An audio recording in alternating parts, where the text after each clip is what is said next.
wala wa ba'd. We will be, inshallah, discussing the second chapter in this book, which is the book of al-Jami', the collections. And it's called collections because it's collections of various topics. And this chapter is Babul Birri was-Sila, the chapter of al-Birr was-Sila. And I will talk what that means, which is being good and being connected, good to your family, to your friends, to your neighbors, to your parents, and be connected with them. And this chapter, فيه 14 حديثا, has 14 hadith, this chapter, and mainly focus on three topics. Talk about Silatul Arham, being connected with your kinship. Then Birrul Walidain, talking about parents and their rights. And talking about Silatul Jari wal Ikhwani wal Ashab, is to be connected with your neighbors, with your friends, and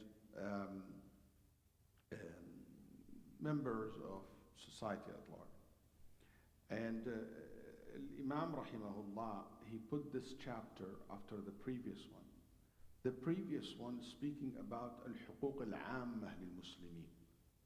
He talking about the rights upon every Muslim, upon other Muslims at large. Yani, كل مسلم هو أخ للمسلم. Every Muslim is a brother to another Muslim. They say كل مسلم صديق كل مسلم. But not every Muslim is a friend of other Muslims. We are friends. But if I go to Parliament Masjid, they're not my friends. They're my brothers. You know? If I go to Katie Masjid, they are my friends or my brothers. It depends.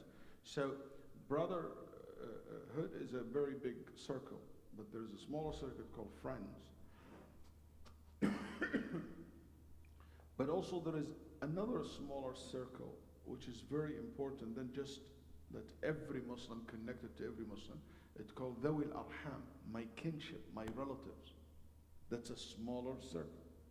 Then there is another circle which is the smallest one of them all, which is my family, my parents, and my family member.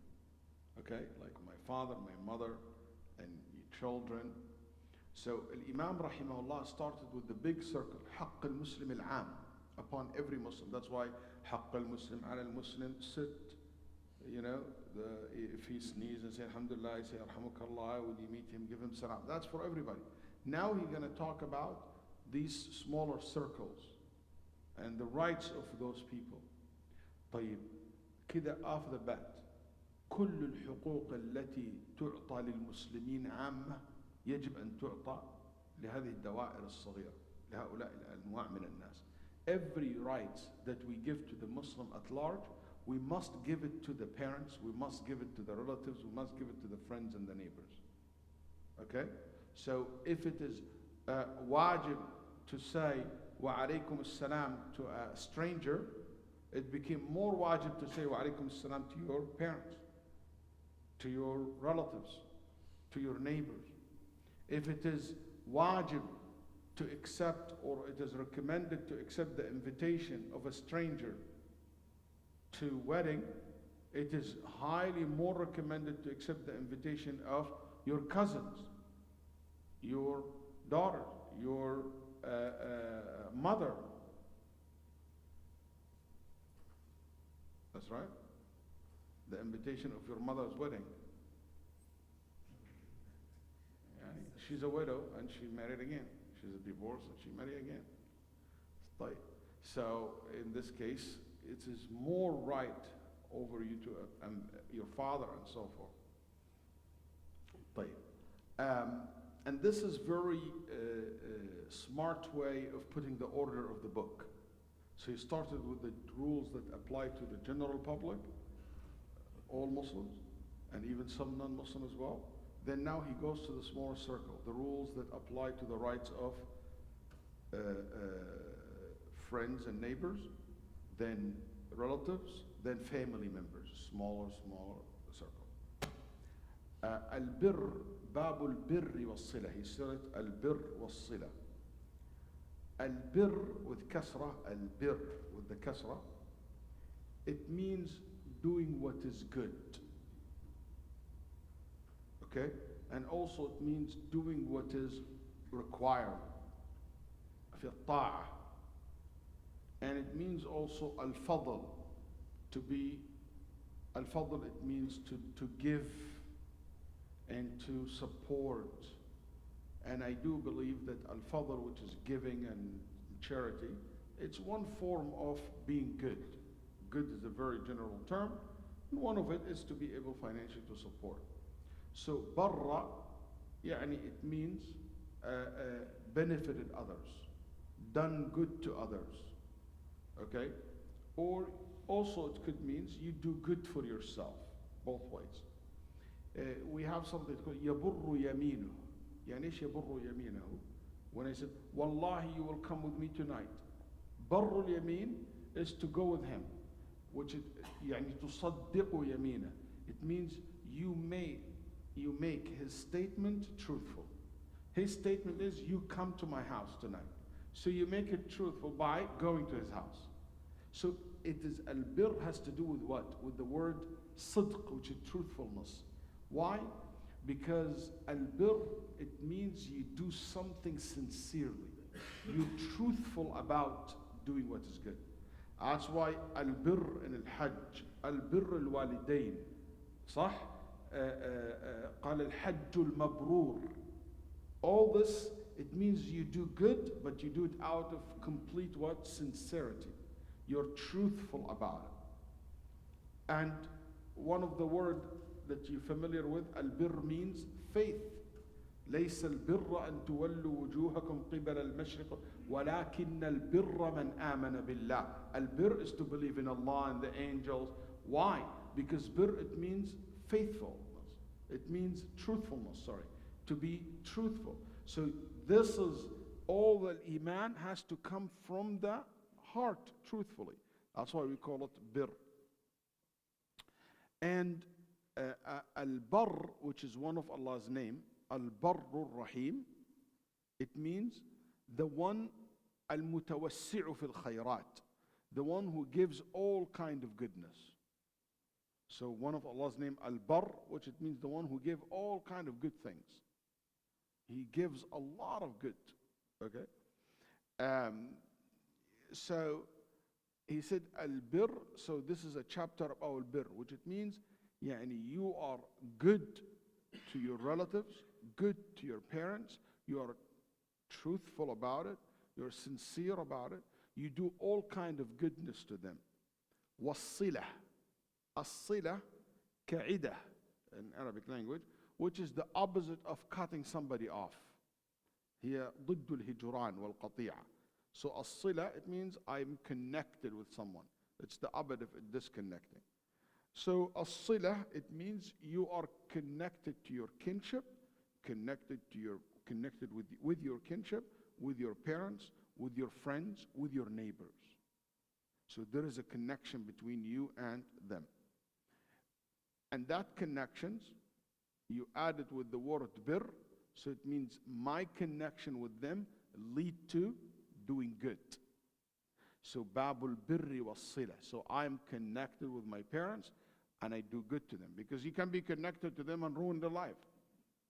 You know? I'm connected to my neighbor. Oh my God, I'm there all the time. They hear me all the time. That's not good. You know, you're like ruining their day and night. So the silah always related to, that's why we connected with the word al-bir, which means I'm connected to them, I reach out to them, I keep in touch with them in good terms. And this relationship lead to what is good. So today, inshallah, we're starting with the first hadith. If Dr. Abdullah want to start. Or anyone, yeah.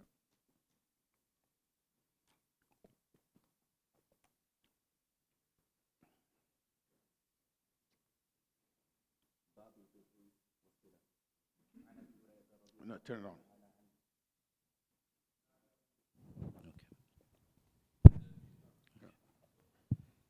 باب البر والصلة.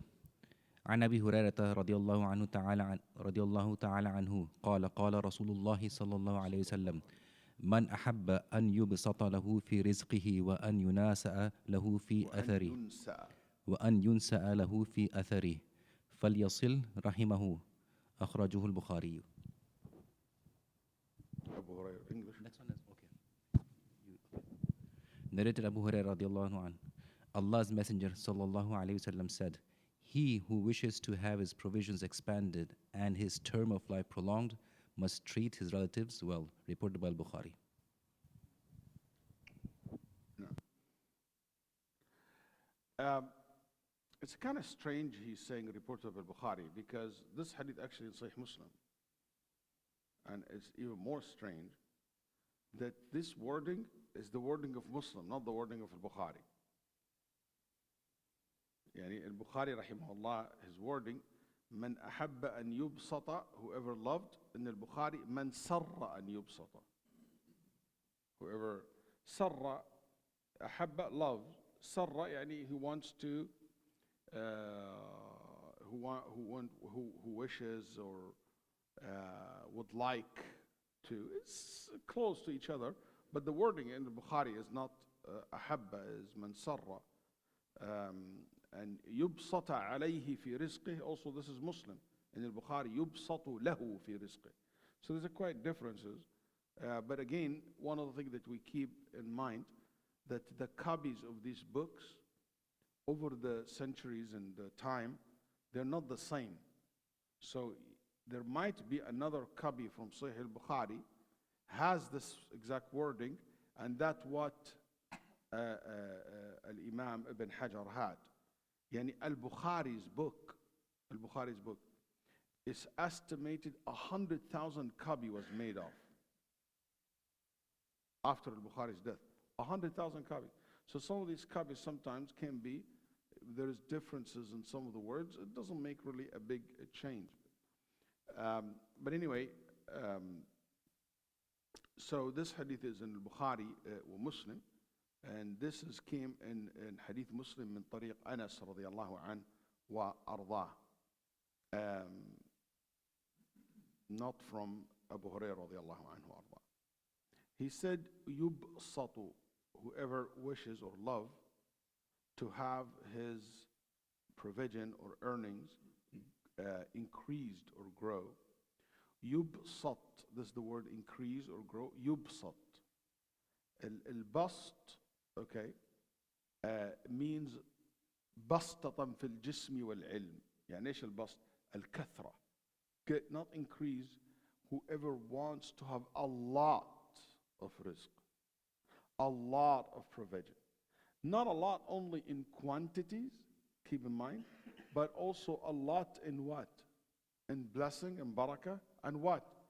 A lot on the resources. يعني one of the meaning of this يبسط, it means يعني يوسع له.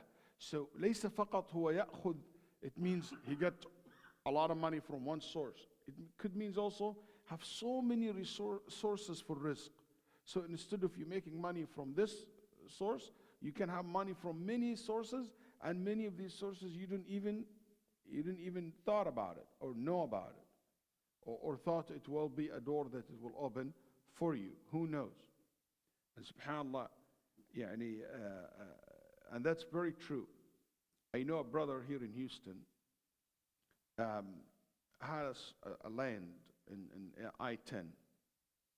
So this brother came to me, and he had a tough time in certain things in his life. And I advised him to increase the istighfar, astaghfirullah, astaghfirullah, and to be good to his family, his parents, his brother. And Allah subhanahu wa ta'ala, inshallah, will open the rizq for you. He came to me after a year and a half, same brother. He said, Shaykh, I just want to tell you what happened to me. I said, what happened to you? He said, you know, I-10, we have construction on I-10. I-10 and I-45 never end, endless amount of constructions. So he said, a company came to me and told me that they have a lot of dirt and they would like to put it in your land. You have a big land, and we put a mountain of dirt in your land. We will guarantee it's not contaminated for 99 years. We'll give you guarantee on that. We'll give you $500,000. He said, yeah, sure. I have like 30 acres. I don't know what to do with it. Could even pay the tax for it. So they came and they put it for $500,000 in his land.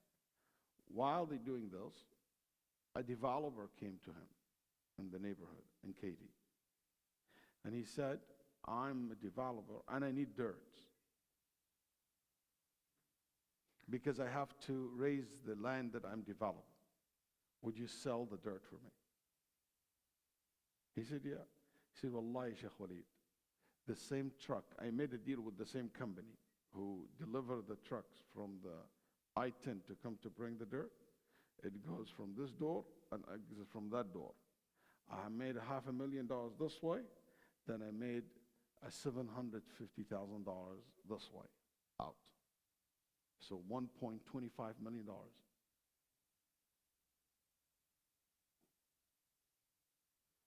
When Allah subhanahu wa ta'ala opened abwab for rizq, you don't know where it comes. It can come from I-10. You know, you don't know where it's going to come from. You know, it's just an amazing how Allah subhanahu wa ta'ala can open doors for your provision. So, yubsat lah, as-sa'a. It gives you al-basat, means wide range of source. And also a lot, quantity-wise. And barakah. So all this, the word bast carries. So it's not fair just for me to pass this word, the English translation, without telling you what's this word in Arabic. It's loaded with meanings. قال يبسط له في رزقه. And that's another word that is so loaded as well. It's not like the way translated. Al-rizq translated what? Provision. Or like earning. Al-rizq in Arabic language, what it means, هو اسم لكل ما ينفع. Al-rizq in Arabic language, it is referring to anything that can benefit you. It's called rizq.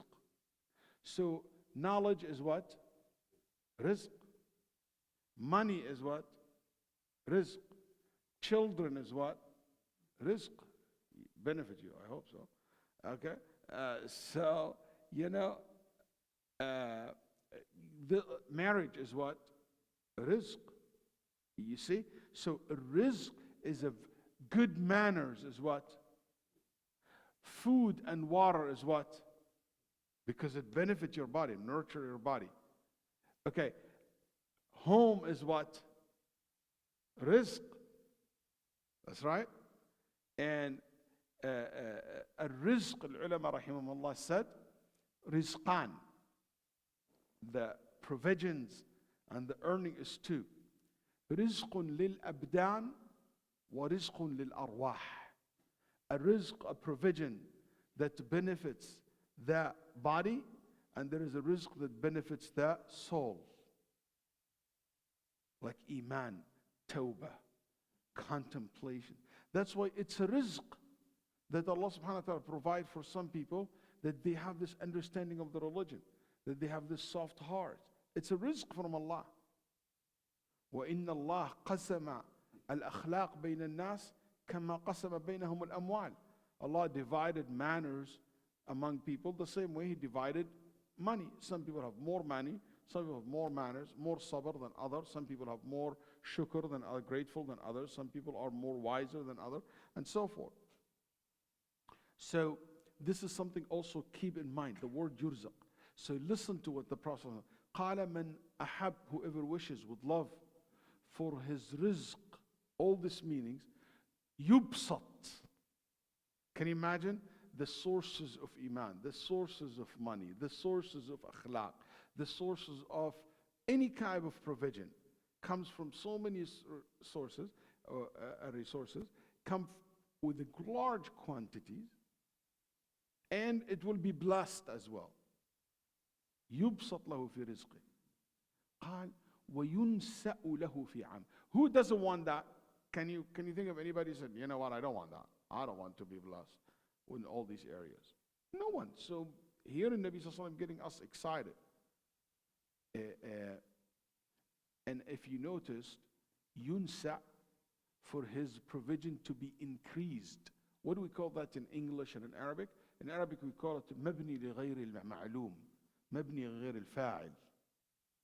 طيب أو يسمونه مبني للمجهول. In English we call it passive tense. It will be increased. Did not say who increasing it. Can anybody tell me what that entails? What that means? Why it came in a passive tense? ليش بنيت لغير المعلوم؟ قال يبسط له في رزقه. Huh? Because so many reasons for the rizq. Sometimes it comes from A person, B, C, D, you know? And behind all this, Allah. But I did not mention exactly, because if you say Allah will provide for it, Allah provide for everybody. But He made it passive tense. You don't know who is exactly the provider, because Allah will bring you so many providers for the rizq. It give a very general term. تعني العموم والشمول. قال ينسى, the same thing. It will be increased. What will be increased? إن ينسى يعني يؤخر. النسأ هو التأخير. نسأ, it means delay. If you read in the Quran, إنما النسيء زيادة في الكفر. Allah said in the Quran, إنما النسيء زيادة في الكفر. النسيء is increasing in kufr. Anybody knows النسيء? النسيء كانت قريش, what they used to do. Quraysh have something it called, like what we have as a Muslims, al-Ashhur al-Hurum, sacred months. 4 months you're not allowed to fight. Rajab, one of them, okay, and Dhul-Qi'dah, and Dhul-Hijjah, and Muharram.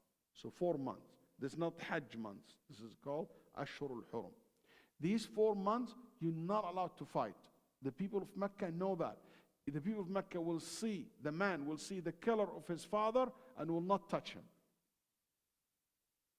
But sometimes Quraysh wants to fight in the Qa'dah, for example, or the Hajj. There's so much excitement and whatever reason they want to fight. So what they do, they say, okay, this year we're going to push it down. So instead of the Qa'dah, we start from the Hajj.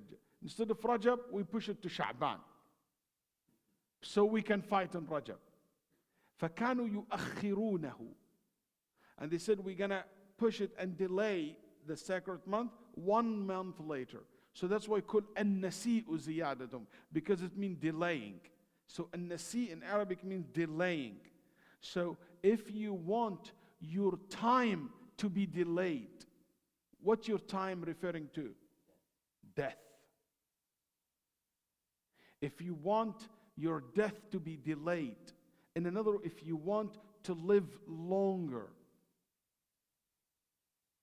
okay, يؤخر.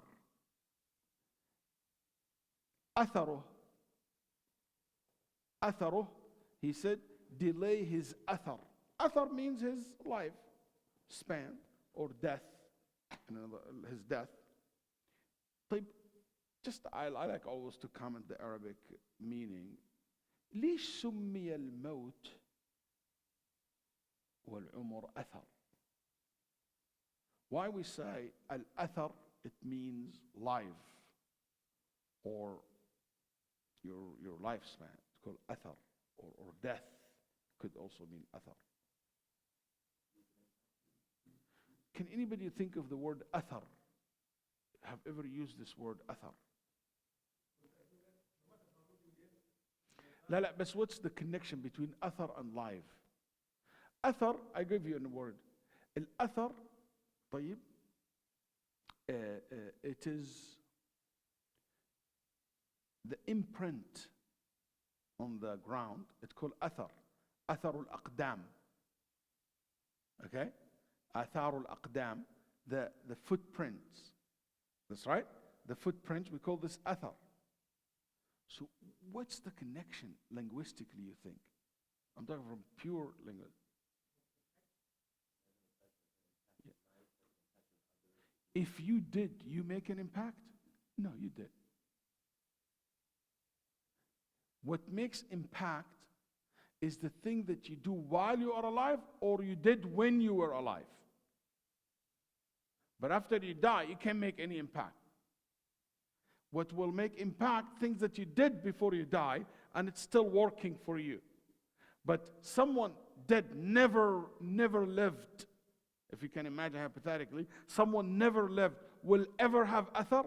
Will ever have impact? No.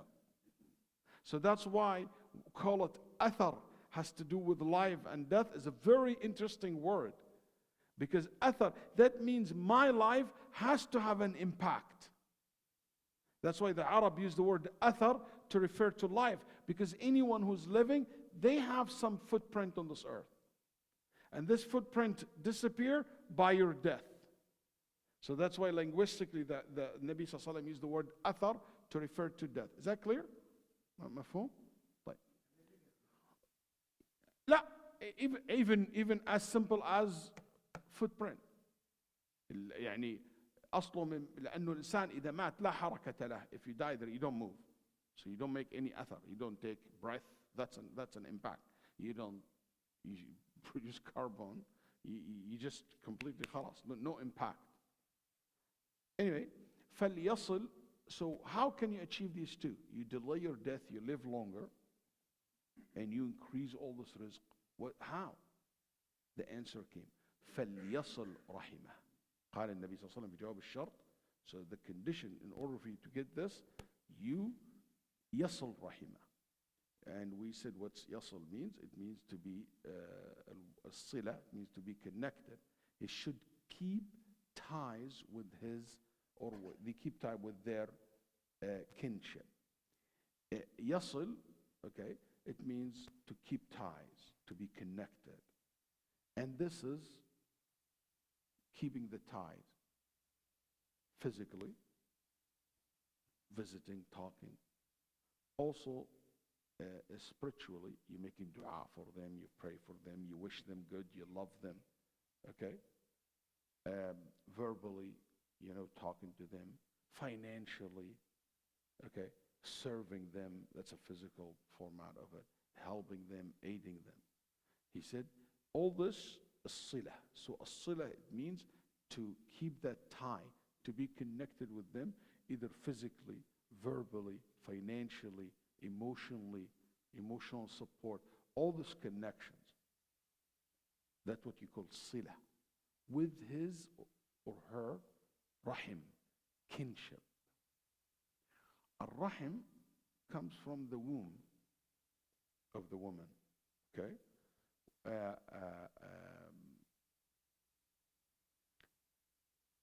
And that to show you that those who came basically and share this, if you go in lineage, they go back all the way up to share the same parents or the same mother.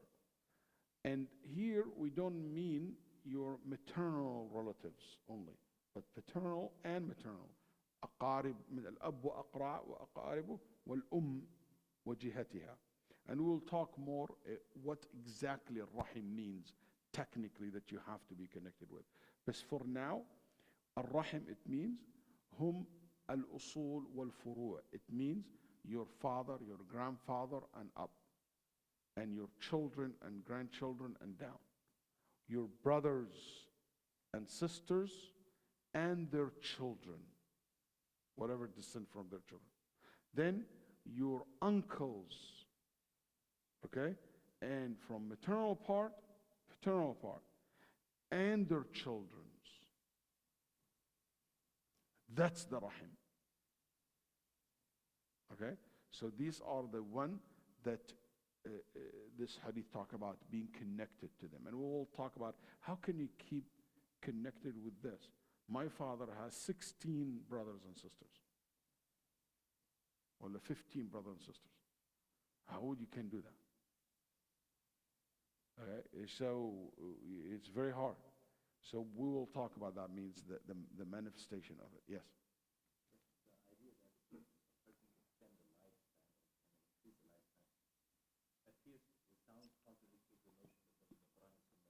is coming. Yeah. Now we're just analyzing the words of the hadith. Then after that, we study the issues in the hadith, or the lessons from the hadith. So what we learn from this hadith? Number one, this hadith shows you that Silatul Rahim is one of the obligatory of Islam. And cutting ties with relatives and kinship is one of the kaba'ir al-dhunub, one of the major sin in Islam. Al-Qurtubi rahimahullah said, اتفقت الملة. All the Muslim scholars agree that Silatul Rahim, keeping tie with your kinship, is wajib. And cutting ties is forbidden and haram. And the evidences are overwhelming.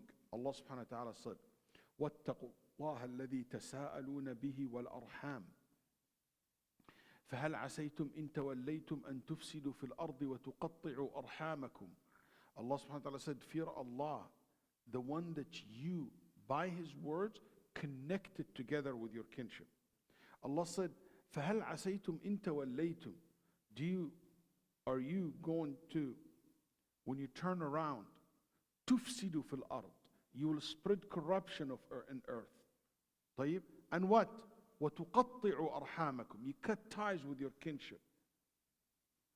أُولَئِكَ, those who doing this, نسأل الله العافية, those who cutting ties with kinship, with their relatives, those who are not in silah with their relatives, those who spread corruption on earth, أولئك عليهم لعنة الله أولئك الذين لعنهم الله فأصمهم وأعمى أبصارهم. Allah cursed such people. The issue of caring for your relatives and your kinship is so clear in Islam. That's why when Hiraqal asked Abu Sufyan, what is Muhammad? What is Islam? What is he asking you guys to do? Listen to the first thing he said. He said he ordered us to salah and to give charity. Wal-afaf is to abstain from indecency. Was-silah, to keep good connection with relatives. So that's the message in the first few days in da'wah. When Ja'far ibn Abi Talib ibn Najashi told him, tell me what is Islam? What's the message of Muhammad? He said, he came to us and told us, and among the first 5, 6 things he mentioned, to be good to our relatives. So this is something in Nabi sallallahu alaihi wasallam started with, something so fundamental. Aisha radiallahu anha said that in Nabi sallallahu alaihi wasallam said, Inna ar-rahim shujnatun min ar-rahman. Ar-rahim, their name ar-rahim, came from the word ar-rahman. That's why it called this womb rahim. Allah said when He created the womb inside the mother, inside the female, He said, Allah said, Man wasalaki wasaltuh, wa man qata'aki qata'tuh. Anyone will be connected with his or their kinship, I will be connected to them. And anyone will cut them off, I will cut them off. Can you imagine Allah cut you off? There's no way for barakah, for blessing. And that's why one of the reasons we see no barakah anymore in many people's life is because this has become by the day, by the way. This concept is more alien by the day. And I am 100%, I'm talking to now, and many of us, including myself, I look at my life and I said, oh my God, where am I from this? When was the last time I called my cousins? When was the last time I know about my, especially in many culture, there is a lot of connection with your relatives from your father's side, but not from your mother's side, unfortunately. I want to share with you some of the ahadith that speak about the virtue of Silatul Rahim beside what you just heard. قال النبي صلى الله عليه وسلم, whoever believe in Allah in the day of judgment must be connected with his kinship. فليصل رحمه في البخاري. قال النبي صلى الله عليه وسلم, and you heard the hadith, to increase your rizq and to widen your rizq and to live longer, you good to your relatives. Al-Bukhari Muslim. Allah subhanahu wa ta'ala said to Ar-Rahim, I will connect I will be connected to those who connect you, the kinship, and I will cut those who cut their kinship. And Nabi sallallahu alayhi wasallam said, as Hadith Abu Ayyub al-Ansar radiallahu anhu, he said, Ya Rasulullah, a man came to the Prophet, he said, Ya Rasulullah, tell me something that will let me enter Jannah. Tell me something I do, it will lead me to Jannah. يدخلني الجنة. قال تعبد الله ولا تشرك به شيئا. You worship Allah and you do not associate other with Allah. وتقيم الصلاة, to pray. وتؤتي الزكاة, you give zakah. What's next? وتصل الرحم. طيب, you might ask, but what about the rest of the pillars of Islam? Hajj and Saum. It looks like this has happened in Mecca before these pillars were completed. That means Silatul Rahim, it is something in early time in Islam was so fundamental. Okay? And in Nabi sallallahu alayhi wa sallam, when as he first started with this in Mecca, he started with this in Medina. Abdullah ibn Salam said, the first thing ever, the first public speech the Prophet ﷺ gave in Medina, the first public talk, what did he say? He said, أيها الناس, O people, أفشوا السلام. يقول أول ما سمعت من رسول الله حين دخل المدينة صلى الله عليه وسلم. أفشوا السلام, spread salam. وأطعموا الطعام, feed people. وصلوا الأرحام, connect with your relatives. وصلوا بالليل والناس نيام, pray in the night while people sleeping. تدخلوا الجنة بسلام, you will enter Jannah in peace. Allah subhanahu wa ta'ala, He praised the following people in Surah Al-Ra'd. وَالَّذِينَ يَصِلُونَ مَا أَمَرَ اللَّهُ بِهِ أَن يُوصَلَ وَيَخْشَوْنَ رَبَّهُمْ وَيَخَافُونَ سُوءَ الْحِسَابِ. Those who connect what Allah ordered them to connect to, which is the kinship. To maintain the ties.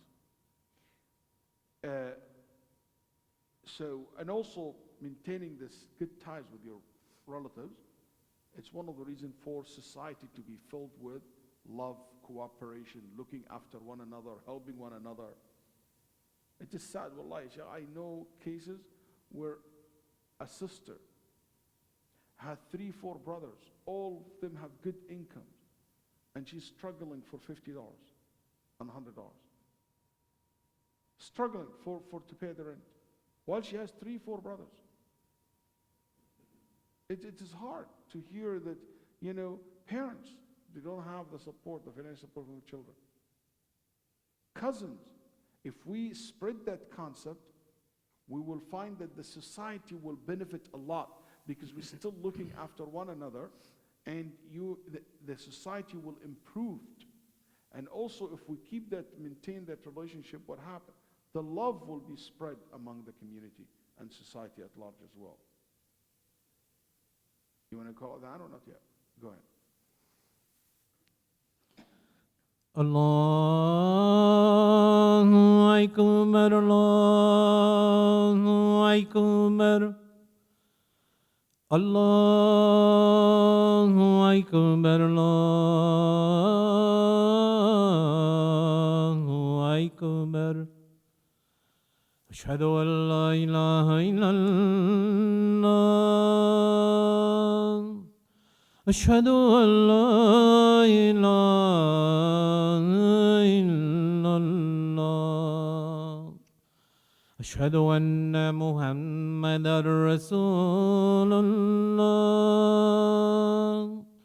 Ashhadu anna Muhammadan Rasulullah. Hayya as-salah.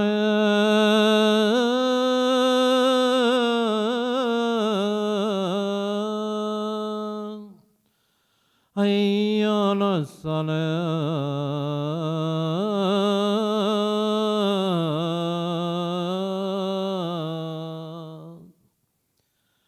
Hayya al-falah.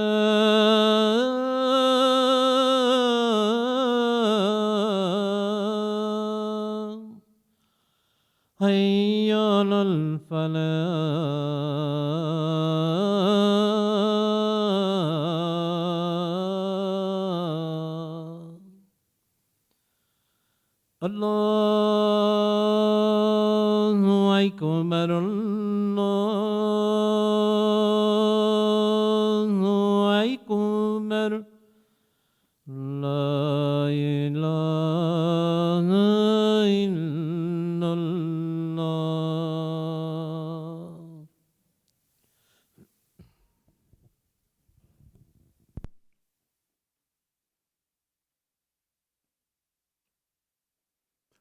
So this is the first point in the hadith, the importance and the virtue of keeping ties with kinship. The second lesson we can learn from the hadith, or another point, it is permissible for you to love for your income to be increased. Where do we get this from? قال من أحب أن whoever wants and loves for his risk to be increased. So it means it's allowed. It's good. It's not a bad thing. It does not contradict zuhd. It does not contradict, being attached to the akhirah. Even the Muslim would love to increase his risk. There is an opportunity to earn more money. That's good. You should not be ashamed or feel bad about it, or feel guilty about that. You can increase your business and so forth. And there is a hadith which is جاء معلق في البخاري قال الغني الشاكر مثل الفقير الصابر. The rich, grateful Muslim or person is equal to the poor, patient person. You see what I'm saying, Yusuf? So being rich or being poor will not determine your good or bad. Because what makes you good and bad in the eyes of Allah is not being rich or being poor. It is, what is your status when you are rich? Are you arrogant? So what makes you bad person is not being rich, is being arrogant, or you're grateful and thankful. Being poor doesn't make you a good person. It doesn't make you a person of virtue. But being poor but patient will make you a person of virtue. So what makes you a person of virtue is as-sabr, being patient. Is that clear? طيب. أي معلق نعم. الغني الشاكر مثل الفقير الصابر. Also, this hadith shows you لا يوجد حرج أيضا, no harm, that the person try to increase his lifespan, to live longer. So you take care of yourself. You basically, there are certain things, and the research has said, if you do this, you can live average 5 years longer, 3 years longer. Because that's basically what can keep you more healthy. You care for the thing that it will help you to live long. And in Nabi sallallahu alayhi wa sallam have shows us what can we do to increase our lifespan. That's right. In this hadith, he told, if you want to live longer, you do that. And some ulama said, you can, even in dua, you can say, Ya Allah, let me live long.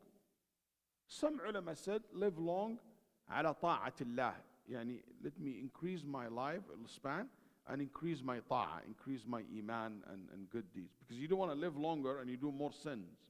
That'll be a problem. You want to live longer to make more good deeds. And Anas ibn Malik radiallahu anh, his mother brought him to the Prophet ﷺ when he was 10 years old. And his mother was a wise woman. She said, Ya Rasulullah, this is my son Anas. This is my gift to you. Everybody give you a gift, and I don't have money. So I'm giving you my son to be your servant. I want him to serve you. But she's smart. Why? Because she wants her son to what? To learn from the Prophet ﷺ. He's 10 years old. So he served the Prophet ﷺ and he learned from him a lot, and he became one of the most well-known scholars and narrator of hadith among the companions. In Nabi sallallahu alayhi wa sallam, when he welcomed him, she said, Ya Rasulullah, ud'u Allah lah. Ya Rasulullah, make dua for him. طيب, إيش النبي صلى الله عليه وسلم made dua for him for what? قال أنس دعا لي بثلاثة رأيت منها اثنتين وإني أنتظر الثالثة. he prayed for 3 things for me. I saw already 2 of them, and I'm waiting for the 3rd one. What did he said? قال اللهم أكثر ماله. Ya Allah, increase his wealth. وولده وأطل عمره. Increase his wealth and his children, and let him live long life. واغفر ذنبه, and forgive all his sins. رواه البخاري. يقول أنس: فأطال الله عمري حتى جاوزت 100. ما أدري كم. Anas said, I passed the 100 years a while ago. I don't know how many years now, but I passed the 100. طيب. واستحييت من أهلي, and I feel shy from my family. What do he mean by that? No. Huh? No. Anas, the older he gets, the younger he gets. Yani he's still sexually active, even with this old age. So he said, I feel shame like an old man like this, but I'm still like sexually active. That's why Anas radiallahu anhu ardah, he said, يعني قال دفنت من صلبي 27 و100 من الولد.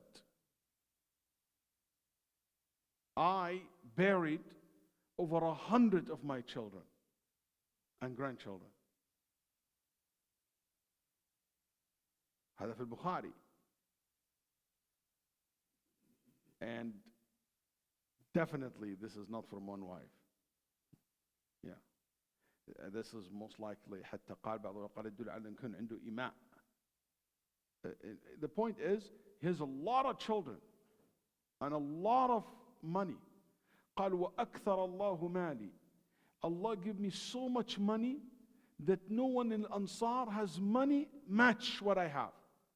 He said, everyone in the Ansar, see how the risk comes from unexpected sources.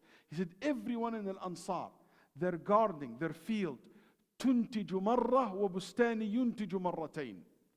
Everybody's field produce 1 time a year. Mine produce twice a year. And he had double my sales. He said, I became extremely rich. And one of the rich قال والله لا أحصي ولدي. I don't know how many children I have. So I saw everything except the 3rd one yet. And I hope to see it in the akhirah, that all my sins will be forgiven. So in Nabi sallallahu alayhi wa sallam, he prayed for him what? To live long life. And he didn't say, ala ta'atillah, like some people put that condition. It's okay to say it's not a bad thing, but it's not a condition, and it's not a must. And by the way, this hadith, that being good to your, or to maintain ties with your relatives will increase your rizq and will increase your lifespan. There is many other narration to support it. Abu Hurairah radiallahu anh said, إن صلة الرحم محبة في الأهل مثرات في المال منسأة في الأجل.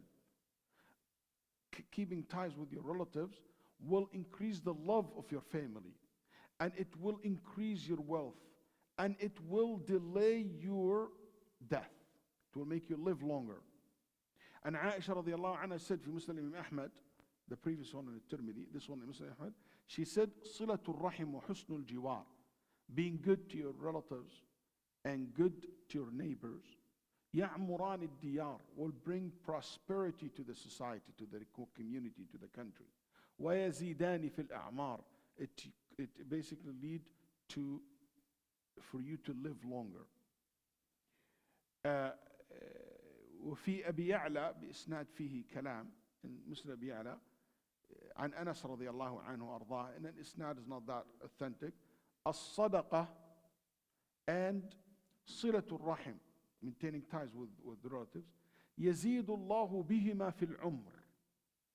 Allah will let you live longer because of them. ويدفع بهما ميتة السوء. And Allah subhanahu wa ta'ala will never let you die a horrible death. Okay? No horrible death. And Salman radiallahu anhu arda said that the Prophet ﷺ said, لا يرد القضاء إلا الدعاء. The only thing can change what Allah ordained upon you is your dua. ولا يزيد في العمر إلا البر. And nothing will change your lifespan except al-birr, being good to your relatives, good to your, obviously, parents comes first. قول النبي صلى الله عليه وسلم, hadith مرفوع في الترمذي. So here comes to the point that Brother Salman was saying earlier, which is, how can we reconciliate between the concept that everyone, his or her lifespan and their life is already written, how long you will live. Actually, the moment you are in your mother womb, Allah tell the angel, write how long this person will live. It's already decided how long you will live and when you're gonna die. So how can we say that this is already decided, then you saying here in the hadith, that will increase your lifespan? Allah said in the Quran, فَإِذَا جَاءَ أَجَلُهُمْ لَا يَسْتَأْخِرُونَ سَاعَةً وَلَا يَسْتَقْدِمُونَ. When their time comes, they cannot delay it, nor they can die before their time. وَلَن يُؤَخِّرَ اللَّهُ نَفْسًا إِذَا جَاءَ أَجَلُهَا. When your time comes, Allah will not delay that. In Surah Al-Munafiqun. Al-ulama rahimahumullah have different approach to reconciliate between these evidence that you just heard earlier about maintaining ties, and this evidence that's saying death is already appointed, your lifespan already decided, nothing will change in regard to this. To reconciliate, al-ulama have different approach. Al-ittijah al-awwal, they said the ahadith that says your lifespan will be increased, you will live longer, they said it's metaphor. We cannot take it literally, literally you will live more years. They said it's a kind of figurative speech. There is ta'wil for it. What is it? They said you live longer, it means Allah put barakah, a blessing in your time.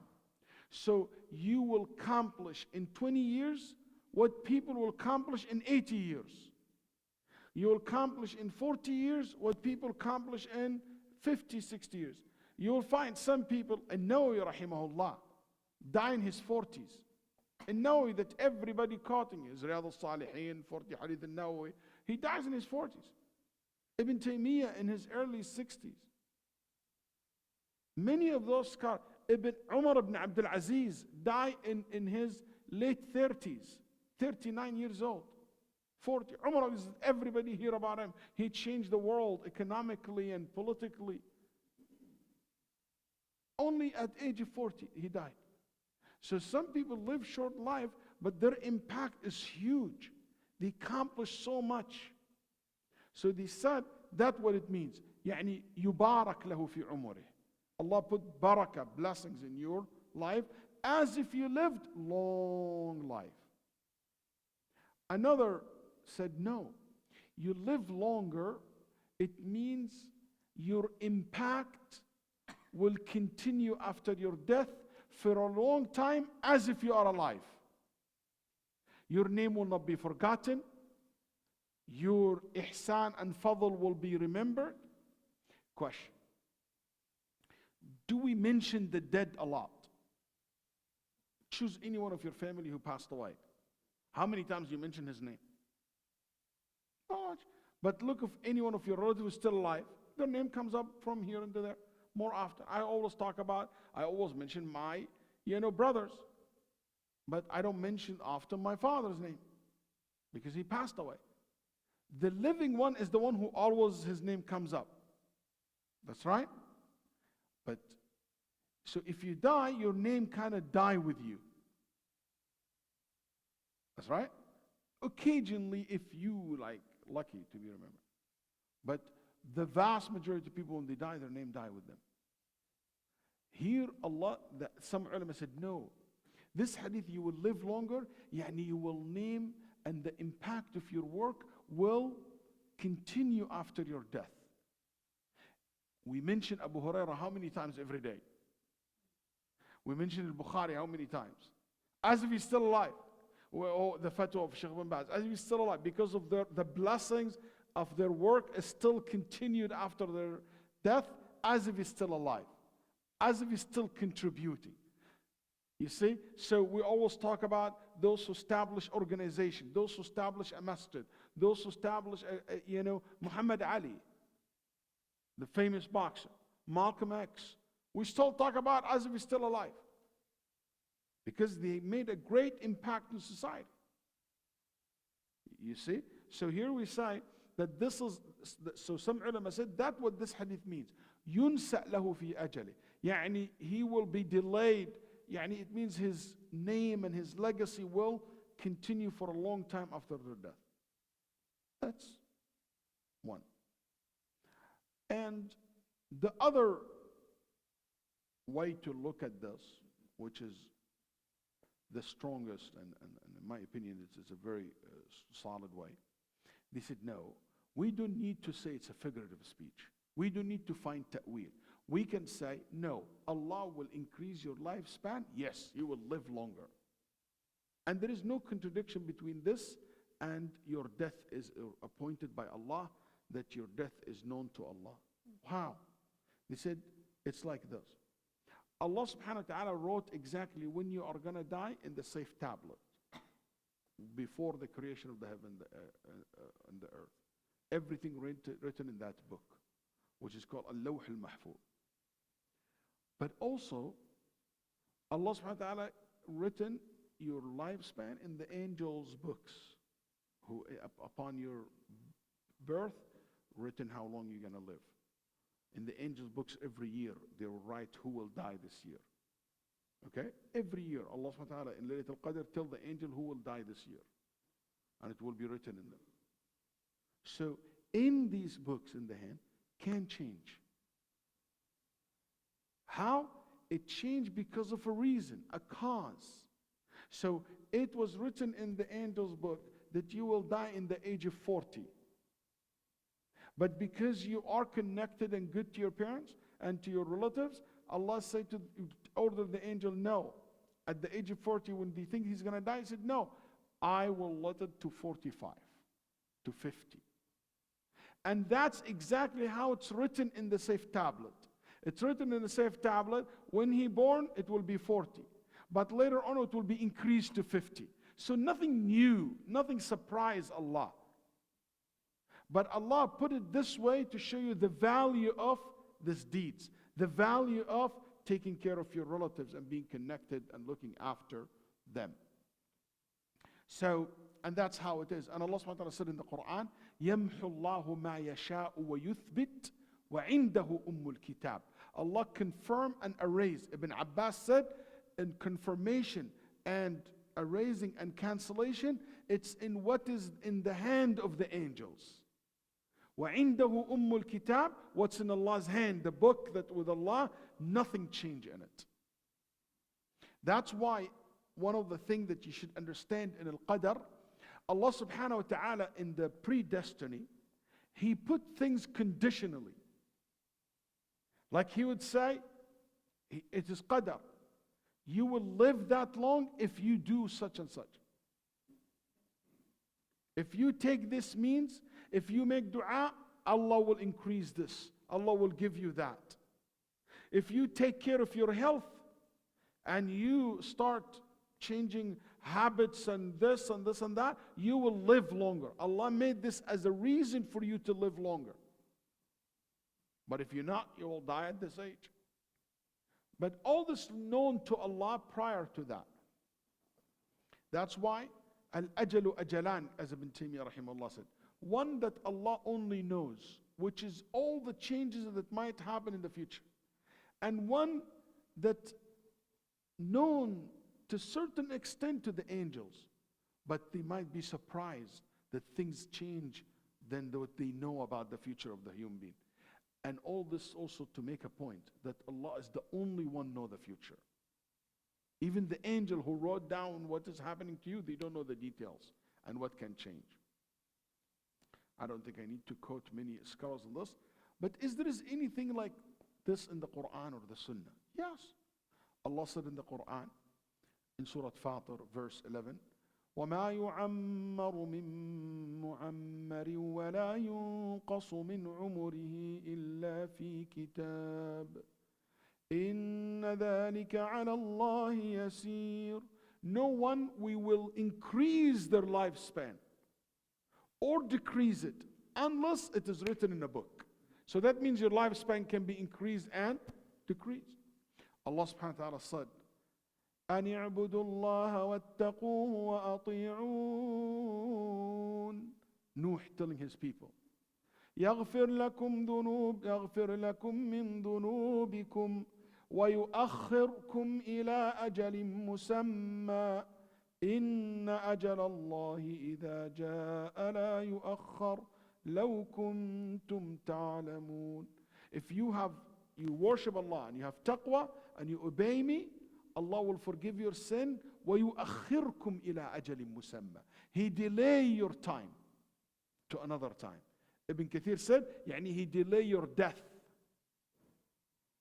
So no need for us to say, oh, we cannot take it literally, that Allah increase it. Why? Nabi Sallallahu Alaihi Wasallam said in Sahih Bukhari, Musa alayhi salam, the angel of death came down to take his soul. Question. So that means the moment the angel of death came to take Musa's soul, that means his lifespan what? Expired, ended. That's right. But there is a rule, no prophet ever die without his consent. So he said, yeah, Musa, this is the time to come. But he came to him in a shape, not in the shape that Musa familiar with. He thought he's somebody acting or something like that. That's why he slapped him. Get out of here, you're not an angel. Well, he couldn't take that. He slapped him. Then the angel of death came up to Allah and said, Ya Rabbi, you send me to someone who doesn't want to die. Then he said, go back to him and show him who you are. And tell him Allah telling you how long you want to live. Make your hand wet, stick it to the back of a ball, and pull it out. See how many hair will stick in your hand, and that's how many extra years you will live. So Musa said to the angel, then what? They said, I will come to collect your soul. He said, there is no difference. Now from 4 or 5 years the same. I will die. Then he died right before, and he said, Ya Rab, all what I wish to just give me a chance to see the walls of Jerusalem. Because all his life want to go to Jerusalem. So he died right outside the walls of Jerusalem. مات عنها رمية حجر. No, he was there at that point. So this is literally Musa's time what? Expanded. That's right. Also, another hadith, Adam alayhi salam, Allah subhanahu wa ta'ala told him, look at all the prophets from your children. And he saw one of them, said, this looks so nice and shiny. Who's this? He said, this is your son David, Dawood. Then he said, Ya Rab, how long he will live? 60 years. He said, Ya Rab, increase his life. He said, if I increase it, I take it from yours. He said, how long I will live? He said, 1,000 years. He said, I will give him 40 from mine. So that's already preordained how long he lives. And that's a change. And the hadith in Sunan Abu Dawud, and it's authentic. Then he gave him 40. So when the 1,000, now how long Adam will live? 960. When 960 came, he said, no, I'm supposed to live 1,000. He said, but you gave a 40. He said, I forgot. And then Nabi Sallallahu Alaihi Wasallam laughed like you. And he said, Nasi Adam fanasi dhurriyatuh. He forgot, and that's why his children forgets.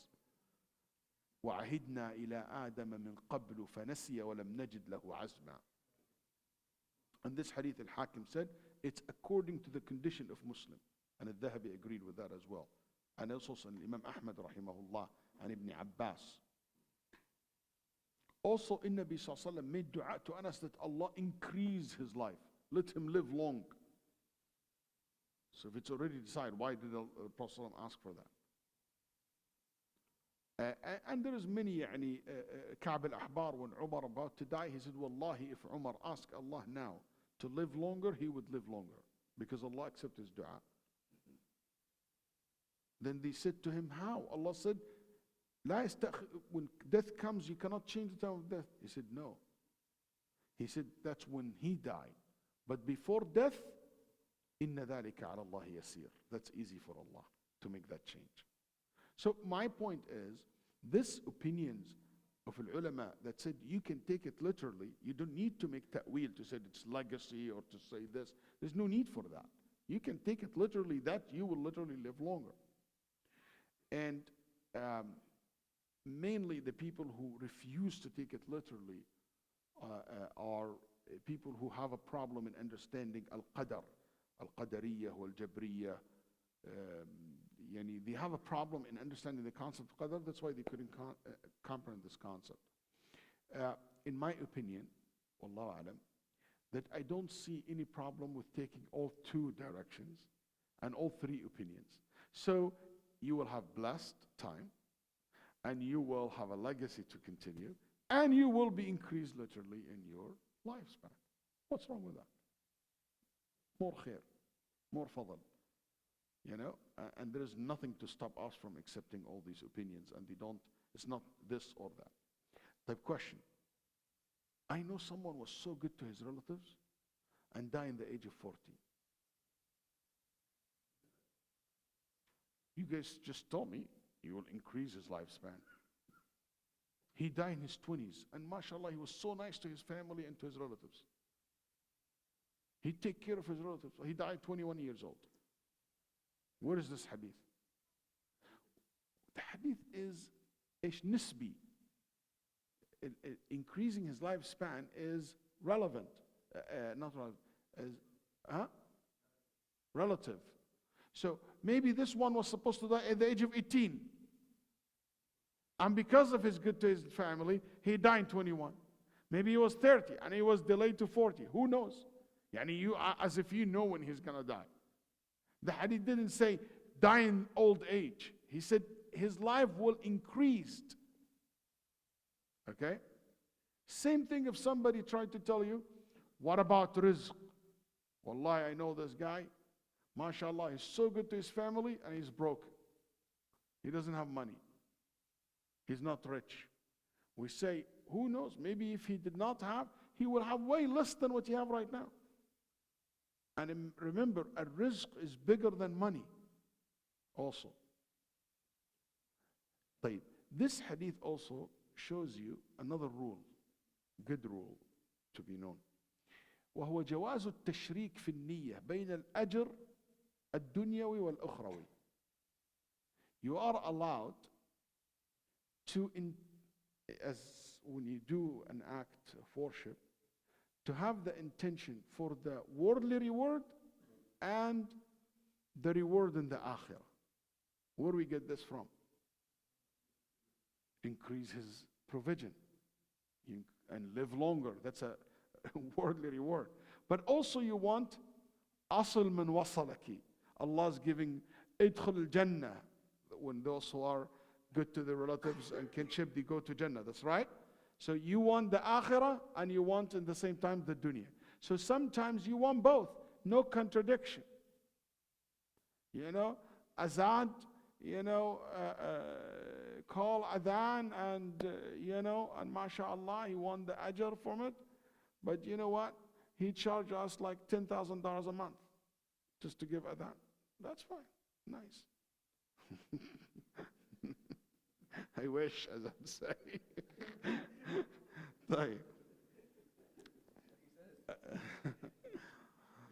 Wallahi, not even a $10, inshallah khair. He is the one who gave us. So there is no harm to intend both. Allah subhanahu wa ta'ala said, فَقُلْتُ اسْتَغْفِرُوا رَبَّكُمْ إِنَّهُ كَانَ غَفَّارًا. Make istighfar to Allah. He will forgive your sin. That has to do with the akhirah. What's next?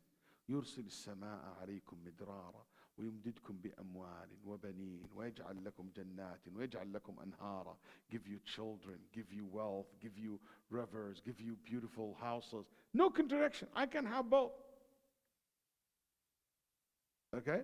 So this is will be permissible. But here I have to make a comment. Al-ulama rahimahullah said, you are allowed to have hajj. You're allowed to go for hajj for the ajr and to يشهدوا منافع لهم, so they can make trade. But listen carefully. Al-ulama said you're not allowed to join two intentions in something the Sharia did not allow it to have two intentions in it. If the Sharia make it a pure religious issue, you cannot have both intention behind it. For example, I cannot say I'm going to pray salah and I have something, another intention behind the salah. Let's say,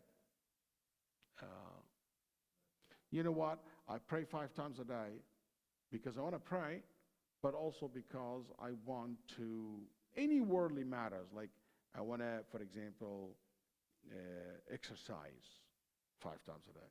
So this is my exercise, the ruku' and the sujood. Al-ulama said same thing with fasting.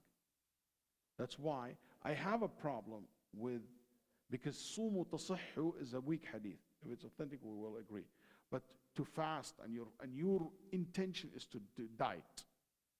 You just do the fasting for Allah. You can get a worldly reward from it, like being healthy and stuff, but that's not my intention behind fasting. Okay? My intention behind Hajj is to make money and to make ibadah. That's fine. You see?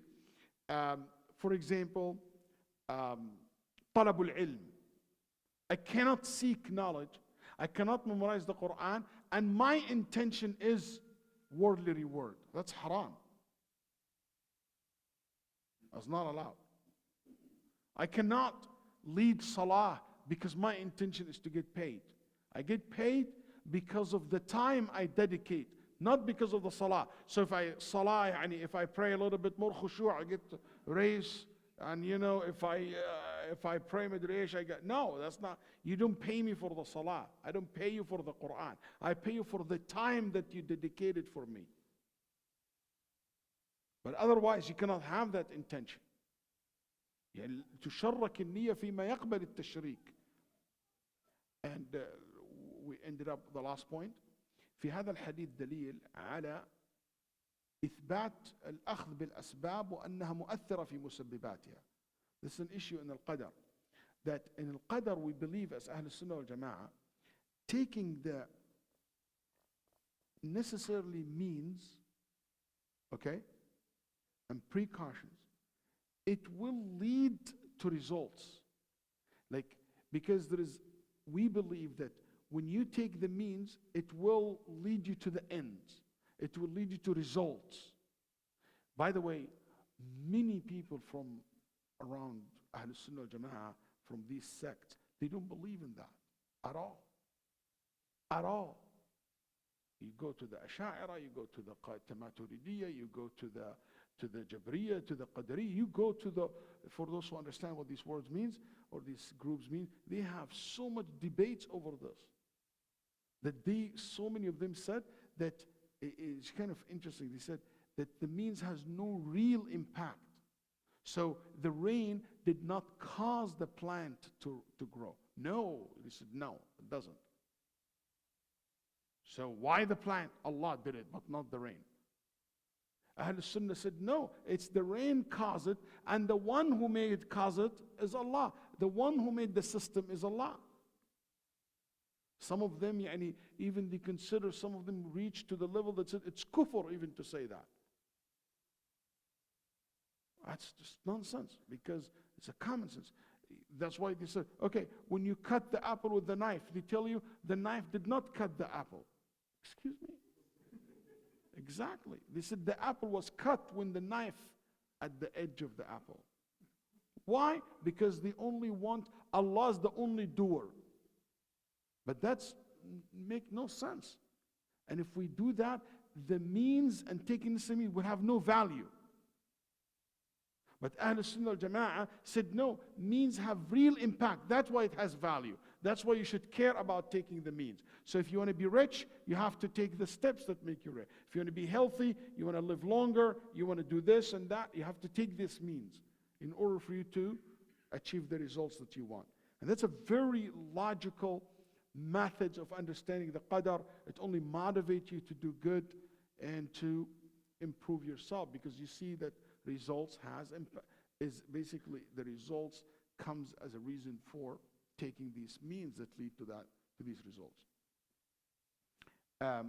So that's why one of the means that you always keep in mind is not necessarily to be something tangible, is not something physical. Like here, increasing your lifespan is a result of keeping ties with your kinship, increasing your rizq. One of it is to keep tie with your kinship. Okay, it's not only to make basically some health change. That's one of it. But also the means are many different reasons. Dua is one of the means. It's not a tangible physical thing. I hope that clear. Inshallah, other time when we talk about al-Qadr more, we explain this more. But these are some of the benefits that we learn from this hadith. As you see, it's loaded with a lot of things. Next week, inshallah, we'll talk about the cutting ties and what it means to maintain ties. What that exactly means. So what do I have to do to make sure that I'm not cutting ties? And who exactly are the one that I'm responsible to keep ties with? Is all my distant cousins? And how those basically established. But I want today to establish the importance of the concept. For us to go back home and start thinking about, wow, am I connected to my kinship or not? Am I fulfilling this obligation or not? I'm taking this issue serious or not? And I hope this is something will lead, inshallah, to action. Sallallahu alaihi wa sallam ala nabiyyina Muhammad.